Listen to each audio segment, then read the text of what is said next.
Bonjour messieurs, dames. Cette vidéo pour vous parler d'une jeune fille qui a été violée en attendant son bus. Je vous lis l'article et je vous donne mes avis et mes conseils ensuite. Une adolescente de 17 ans enlevée et violée en Charente, une enquête ouverte. Les enquêteurs de la brigade de recherche de la ville mènent des investigations afin d'identifier l'auteur des faits qui sont survenus au petit matin le vendredi 31 janvier.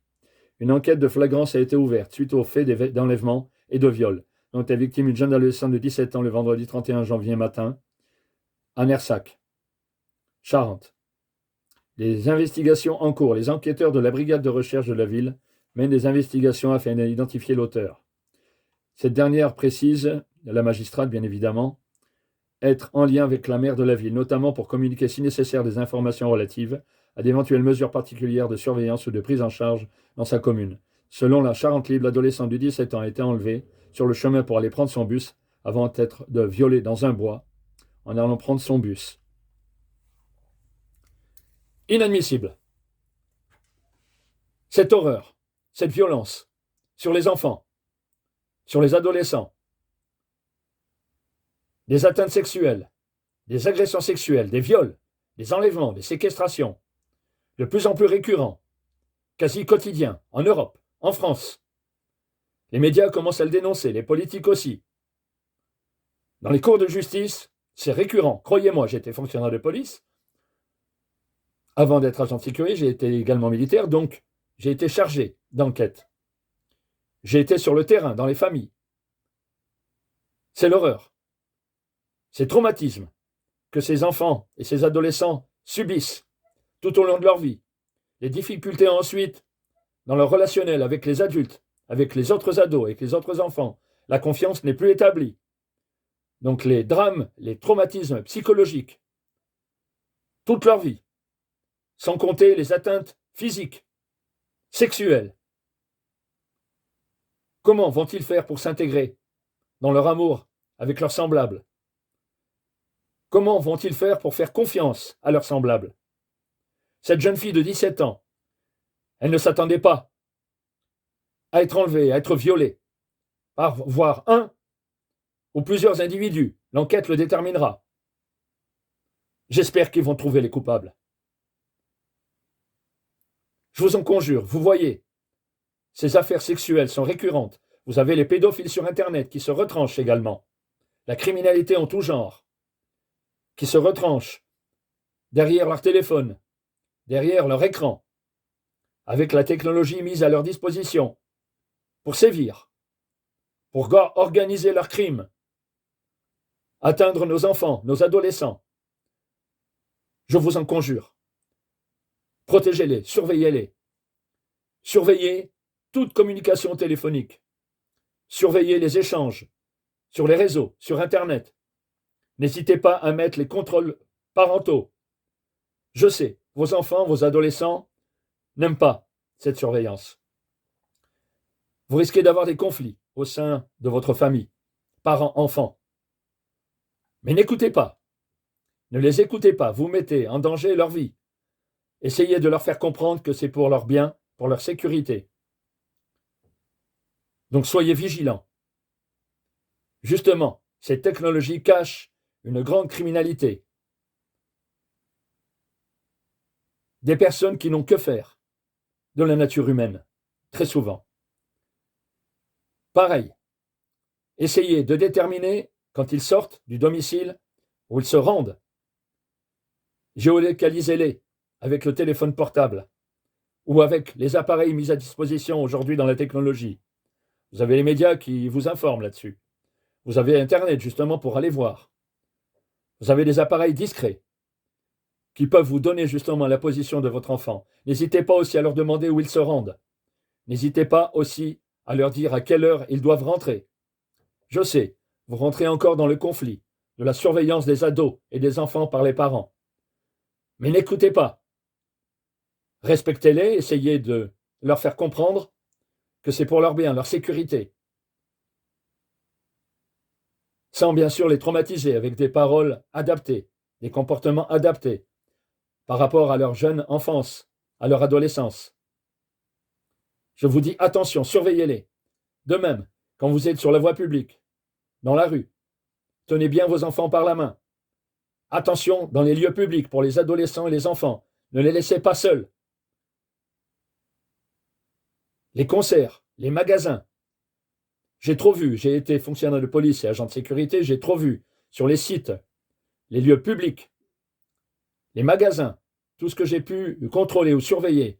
J'ai trop vu des enfants qui étaient livrés à eux-mêmes, les parents de l'autre côté du magasin ou de l'autre côté du site. Trop souvent. C'est récurrent. C'est inadmissible. Cet abandon de la surveillance familiale.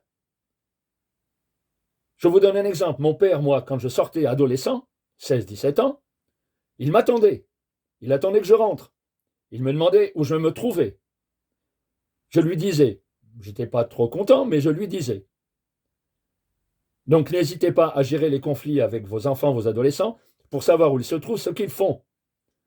Vous ne savez pas avec qui ils sortent, donc je vous dis justement surveiller les réseaux sociaux, ce qu'ils font dans leur communication quotidienne ou aléatoire. Faites attention. Savoir où ils se rendent, n'hésitez pas à les accompagner en voiture, à pied. N'hésitez pas justement à vous mettre d'accord avec d'autres personnes, des amis, de confiance, bien évidemment, qu'ils puissent éventuellement les amener à l'école, les amener au collège, au lycée, en voiture ou à pied. Faites-les accompagner par des personnes de confiance, voire vous avez aussi les autobus, les transports publics. Vous êtes certain qu'ils sont encadrés, qu'ils ne sont pas seuls. Ne jamais laisser un enfant, un adolescent, seul, à la portée des criminels, des pédophiles, des violeurs, des personnes qui peuvent leur faire subir des sévices sexuels ou autres. Vous avez des démons, des malades, des prédateurs qui n'attendent que ça.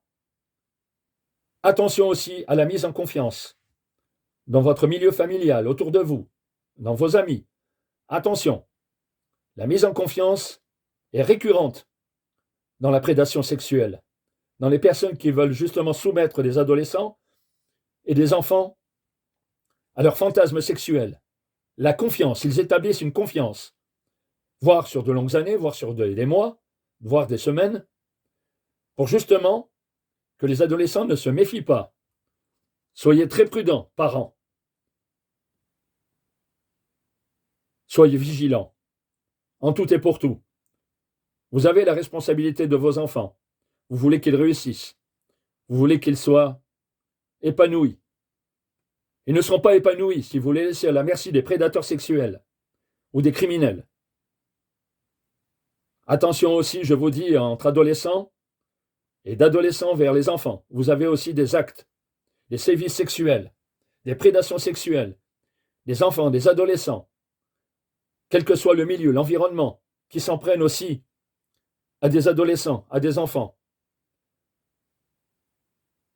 Sur le jeune âge, je l'ai vu, des enfants de 14 ans, de 15 ans, des adolescents ou des enfants, des adolescents de 11 ans, s'en prendre à des enfants, des adolescents de leur âge. Il n'y a pas que les adultes qui sont prédateurs sexuels. Vous avez la minorité pénale pour les enfants, les adolescents, mais vous avez quand même des prédateurs sexuels chez eux également. Donc si vous voyez des comportements autour de vous, d'adultes, envers vos enfants, des comportements suspects, n'hésitez pas à avertir la gendarmerie, la police, mais n'hésitez pas également à stopper toute communication, toute amitié avec ces personnes. Vous protégez votre enfant. Faites très attention.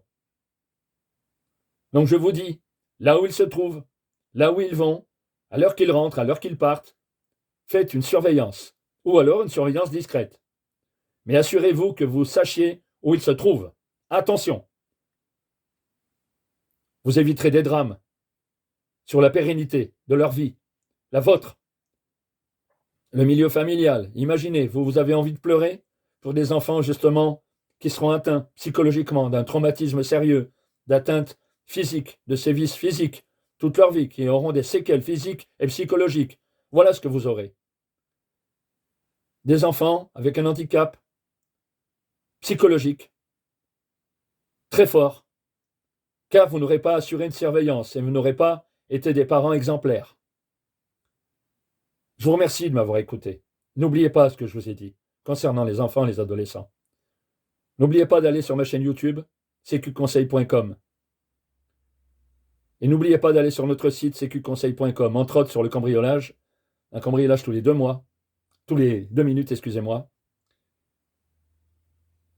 Et nous avons des formations pour vous aider à ne pas être victime demain. Merci.